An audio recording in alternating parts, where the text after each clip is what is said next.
We are not the same. I am not the same. I'm not like you. I don't watch brain rot videos all day long. I don't have time for that. I watch politicians do the most non-political things on the internet. That's fun. You are watching South Era Network. My name is Salman Muqtadir, and today we're going to go through a recap, a political recap in Bangladesh. I know that you guys don't live here and you do not get to know the whole context about all of those videos that you see people share around. So I'm going to help you guys recap some of those moments that went viral or that people were talking about, and some of them we're already forgetting. So I'm going to remind you of those moments so we all can be traumatized at the same time. Just so you know, we haven't organized the video based on the numbers or priority. We have just randomly picked just random videos from the internet that we found online, and some of the videos were just suggested to us through our employees in the team, so blame them. You think you break down easily, but you must look at these videos where you see stages breaking down, every single moment funded by every individual party politically who fund the stages, who fund the people to stand on the stages. And I have no idea exactly how are you going to build a strong nation when you cannot build a strong stage. My very first question through my curious mind is, what is the point of having 1 million people on the same stage? You all represent that same party. You all are looking at the same exact person who's speaking. You follow that person. You need to listen as well.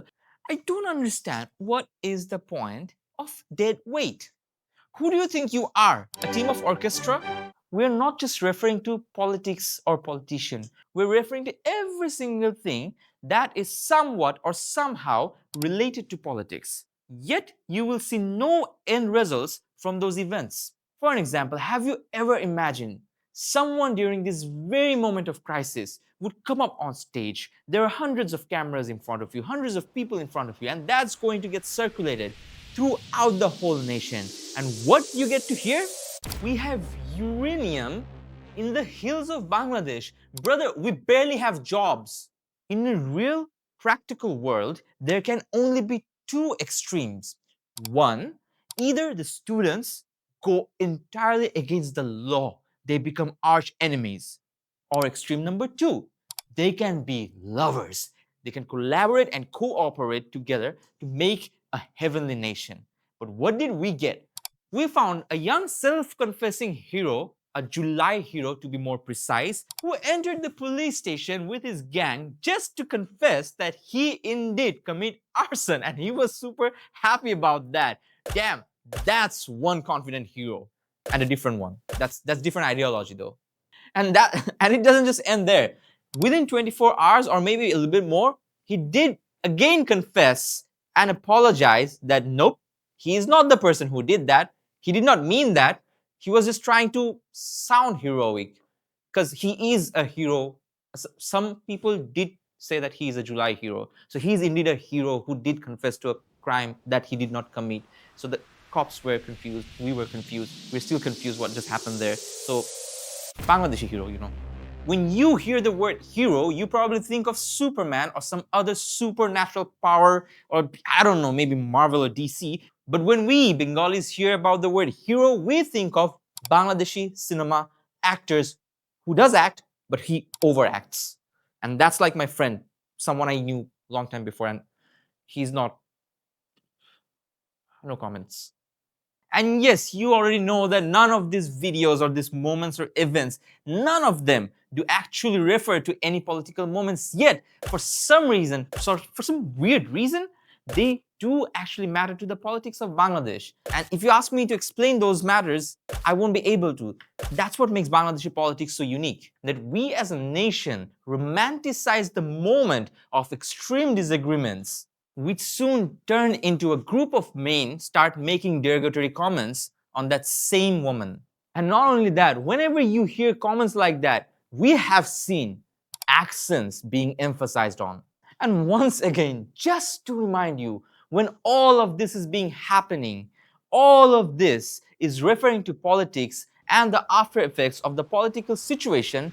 None of the end results have anything to do with politics. everything that we have been talking about the most in Bangladesh that had any politician in it has literally no relevance to the outcome of Bangladeshi future. For an example, we have seen strong candidates being absolutely happy for the first time. In less than 24 hours, maybe, we saw the exact opposite where he was almost crying. Even just right now, while we're shooting, we just found out another video of a leader who's insisting that he should be let in with his arms inside the military base.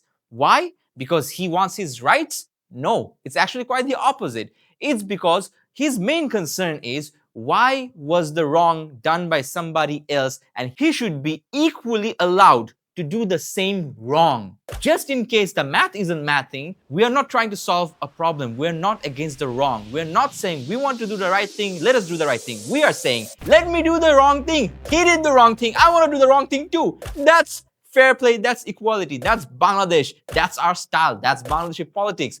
We all do the wrong simultaneously from the same angle and pace, same platform, same way. We're the same but different.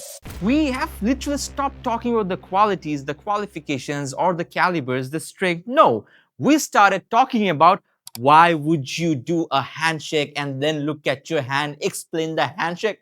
Like, why are we concerned about a handshake? That hand has done so much worse than that. And you know what rhymes with handshake? An egg.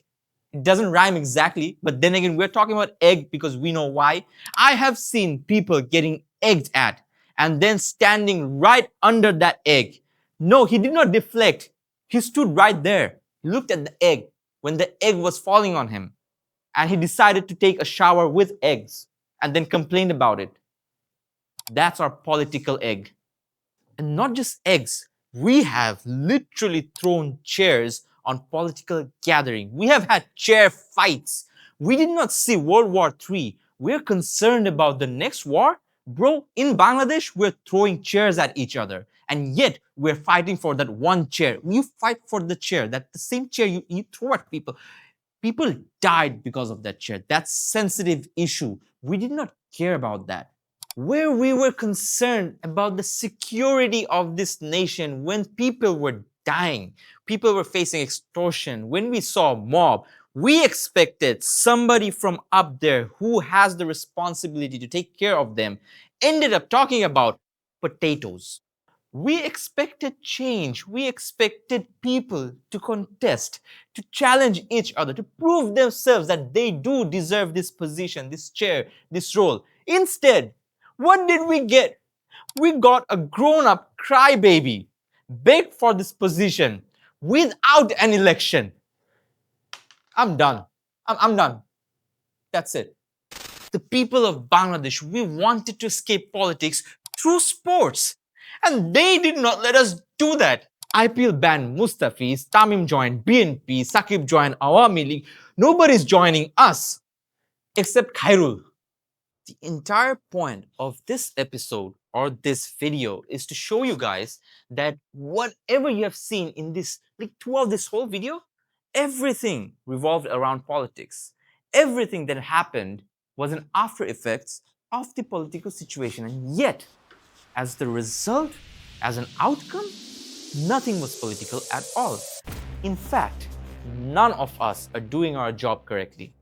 The creators have joined politics, the politicians have turned out to be TikTokers and entertainers like me, we're talking about politics like experts. With that being said, you have been watching Salman Muqtadir on South Era Network. You can watch me again tomorrow and day after maybe. You have to just follow South Era Network platforms. You can find me on Shorts, Reels, videos on their YouTube, on their Facebook, on their Instagram, and all other platforms. If they like me a lot, make sure that you tell them that you like me. Maybe you'll see me more and more and more, maybe for a lifetime. Maybe I'll grow older with them. I think that's not a nice thing to say. That was odd. But anyways, subscribe, follow, and keep sharing. Thank you so much. I'll see you guys next. Once again, you are watching South Era Network. How was that? How was that, guys? Guys? What? What? Somebody said that wasn't good. What was that?